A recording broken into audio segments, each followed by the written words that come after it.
आधी रात का समय था। रोज की तरह एक बुजुर्ग शराब के नशे में अपने घर की तरफ जाने वाली गली से झूमता हुआ जा रहा था। रास्ते में एक खंभे की लाइट जल रही थी। उस खंभे के ठीक नीचे एक 15 से 16 साल की लड़की पुराने फटे कपड़े में डरी सहमी सी अपने आंसू पोंछते हुए खड़ी थी। जैसे ही उस बुजुर्ग की नजर उस लड़की पर पड़ी, वह रुक सा गया। लड़की शायद उजाले की चाह में लाइट के खंभे से लगभग चिपकी हुई सी थी। वो बुजुर्ग उसके करीब गया और उससे लड़खड़ाती जबान से पूछा, तेरा नाम क्या है? तू कौन है और इतनी रात को यहाँ क्या कर रही है? लड़की चुपचाप डरी सहमी नजरों से दूर किसी को देखे जा रही थी। उस बुजुर्ग ने जब उस तरफ देखा जहाँ लड़की देख रही थी, तो वहाँ 4 लड़के उस लड़की को घूर रहे थे। उनमें से एक को वो बुजुर्ग जानता था। लड़का उस बुजुर्ग को देखकर झेप गया और अपने साथियों के साथ वहाँ से चला गया।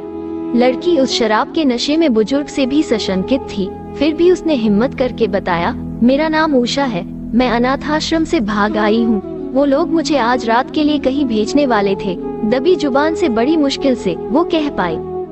बुजुर्ग, क्या बात करती है? तू अब कहाँ जाएगी? लड़की, नहीं मालूम।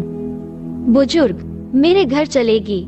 लड़की मन ही मन सोच रही थी कि ये शराब के नशे में है और आधी रात का समय है, ऊपर से ये शरीफ भी नहीं लगता है। और भी कई सवाल उसके मन में धमाचौकड़ी मचाए हुए थे।